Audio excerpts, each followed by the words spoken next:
Another video. My 7-year-old son, it's his last day of school today, so I'm at school early because I know there's going to be a lot of cars down here. Anyways, I've been thinking lately about the stereotype in being a musician of people saying that you're a lick player or somebody's a lick player. And just so we're clear, what is a lick? A lick is usually considered a short musical phrase. Sometimes it can be longer too. But over the years, I'm on year 26 now of playing music professionally in clubs and bars. Not super high-end professional, but the club circuit and the casino festival, you know, that kind of stuff. Anyways, I've had people come up to me over the years say, you know, you have really good licks, you know, boy, you got a lot of licks. And I've had people sarcastically yell out, well, only once this happened, but somebody yell out, play another lick. And I think that's kind of funny that some people see it that way, almost like it's a stereotype or a handicap. What would be the opposite of playing licks, like a long legato phrase, say in the style of Steve Vai or Allan Holdsworth? That's still a lick too, it's just much longer, but it's still a musical phrase. It's still technically a lick. Maybe it's longer than a traditional lick would be considered, but the long legato phrase is also still a lick. But when somebody has a lot of licks, and I think of somebody like Johnny Winter, the blues guy, or the Nashville country guy Brent Mason, that means they have a lot of phrases, a lot of, you know, chops, a lot of stuff in their bag of tricks to pull on, and that's what being a musician's all about.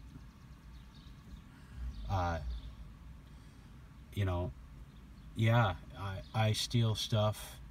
I've stolen licks from Johnny Winter, Warren Haynes from the Allman Brothers, Audley Freed from Cry of Love, you know, I started out, you know, getting licks from old Eric Clapton albums, and we're all talking blues pentatonic licks basically, but as I got into country and southern rock, other styles and stuff like that, but you know, 38 Special, listen to him play out the end of Hold On Loosely, you know, that's a whole bunch of licks and musical phrases. And a lot of these people that claim that they're anti-lick or they're not a lick player are usually people who have their heads stuck in theory, in musical theory. Not that musical theory is a bad thing. It's good to know what you're doing. It's good to know why you're doing it. But there was a guy years ago when I used to go to blues jams, and he was really into Al Di Meola and all this progressive, you know, fusion stuff, and that music's great.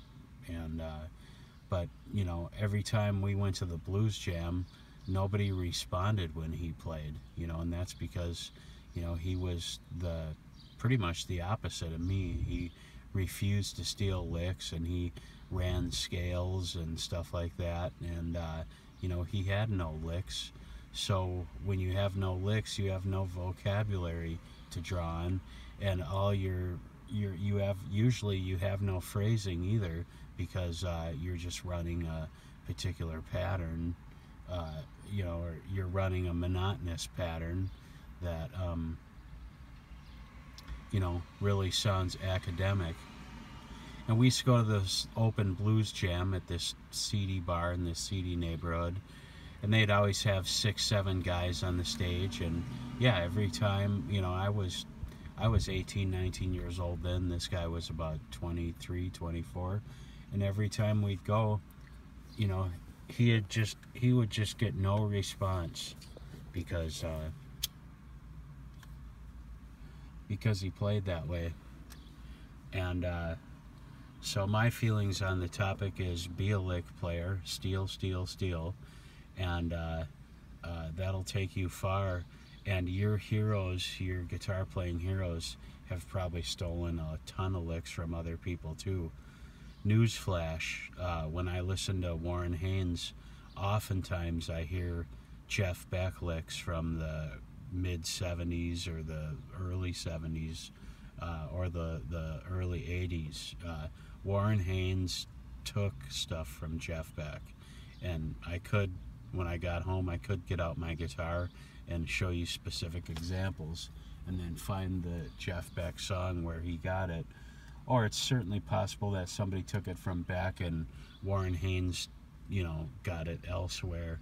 And you got to remember that very few people have a totally original style. I mean, I can only think of a couple guitar players that I think have a totally original style that you can't specifically pin stuff onto, pin stuff back to people before them. You know what I mean? So what I'm saying, even though I'm talking kind of fast, is there's most guitar players, or most musicians in general, their vocabulary of licks and phrases and stuff like that, it's come from somewhere that's been taken from somebody else. Very few people have developed an original style all their own. I'd have to think Django Reinhardt would be one that was totally original, but I would not be surprised to find out that there was some gypsy back in 1910 that he was lifting stuff from that the world never heard about. A guy named Alan Holdsworth, he's another guy that, he says that, he took phrases from horn players and stuff like that, but he just sounded like nobody else, and he developed his own style.